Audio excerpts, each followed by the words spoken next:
Coming to you from ACOG's annual scientific meeting in San Francisco, I'm Dr. Matt Birnholz for ReachMD, and I'm joined by Dr. Tom Gellhaus. He is the president-elect, or I guess in the next 24 hours to become the president-elect, but at this point I'll call him the president-elect-elect of ACOG, and it's such a pleasure to have you with us, Tom.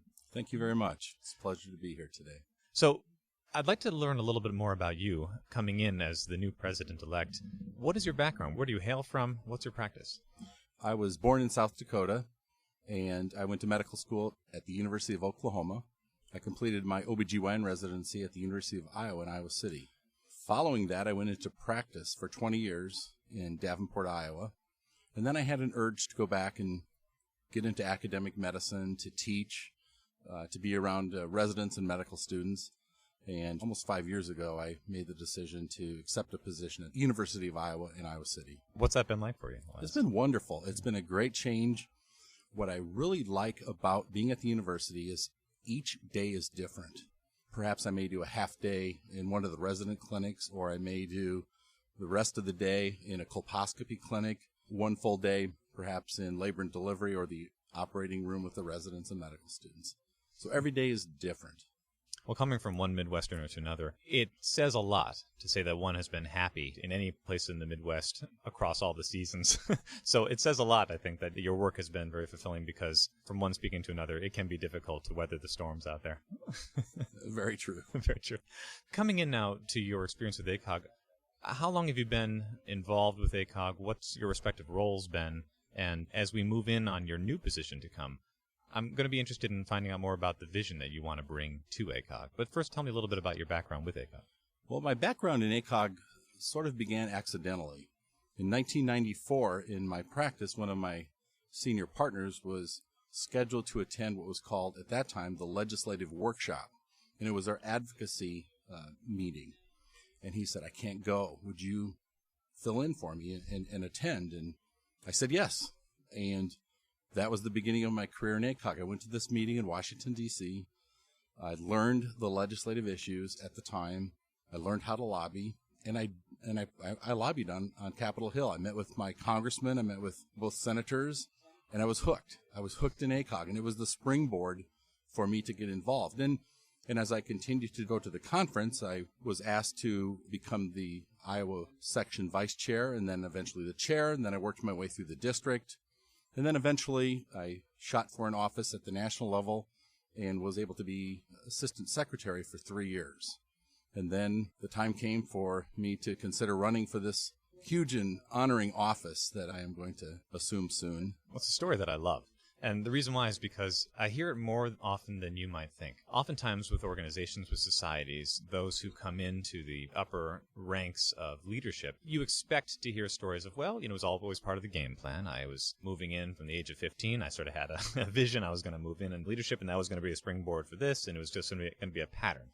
And instead, I often hear stories of, actually, I was filling in for somebody. It was, in a way, kind of an accident. I didn't really have initial intentions, but then once I got involved, I just couldn't look back. I had to keep going.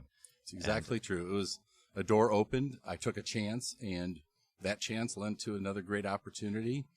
I really never aspired to any of these offices. It was once I achieved one level, then someone would encourage me or mentor me or both to move on to the next office. Moving into the present day, just moving in on becoming the president-elect, you've had several experiences with ACOG. You've sort of been under the wing of several mentors in this area. What do you want to bring forward in the years ahead, specifically when you become president and maybe even beyond? I have two areas that have been of great interest to me throughout my career. First, while I was in private practice, my wife and I and our family got interested in medical and surgical mission opportunities.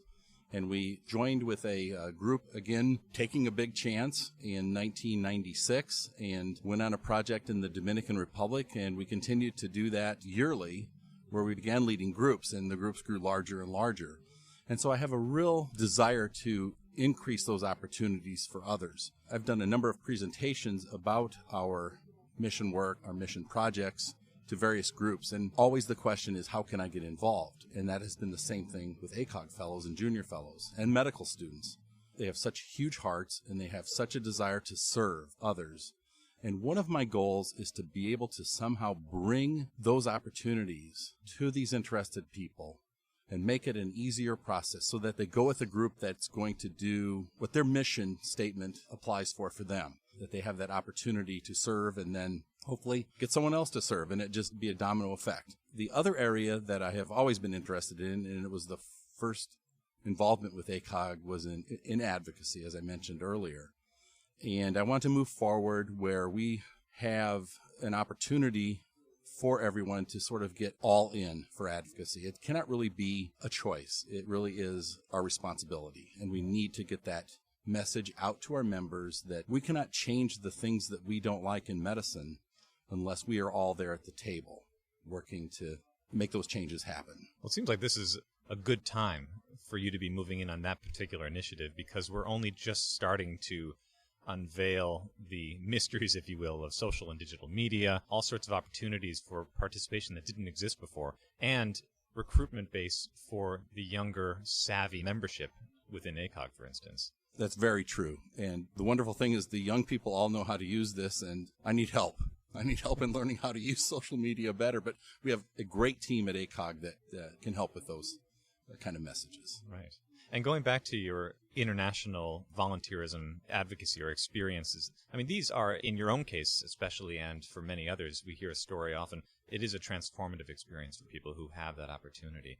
But logistically, I imagine it would be a challenge to try to, on an organizational level, provide the opportunity at the ground level for many people across the country and perhaps beyond to be able to engage in those experiences. We're early on. I mean, you have quite some time before you get going, but it always comes up, it creeps up faster than we expect. How do you think, logistically, you might be able to advance that from ACOG's perspective? What we have considered initially is a database that is available to ACOG members on the website of people who are leading groups, people that are involved with various organizations. What I found is I was doing work with people from eastern Iowa when one of my very good friends in Des Moines, Iowa was doing work in the same country, probably down the block. And what we want to do is to let people communicate together to find out that maybe what we are doing we can put together and make it even bigger and better. But just to have a place on our website where people can find an opportunity and know that that's an opportunity that has worked with ACOG fellows and allow them to develop a relationship and to participate.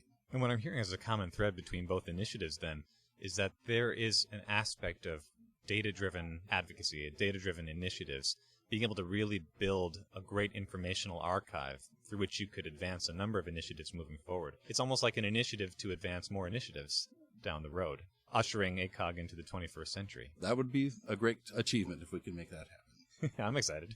Thank you. What is your role as president-elect? For it is a unique role. What does that entail? It's not necessarily simply on the wings waiting just to become the president. There are activities involved in being the president-elect. What do you expect to be doing or handling? The duties of being president-elect is initially probably an educational process for that person. And being at this meeting and the things that I've already done to this point, I feel as though I'm drinking from a fire hose. We have so many issues, so many organizations that we work with that I'm trying to get a lot of the alphabet soup down, so to speak, of the different organizations.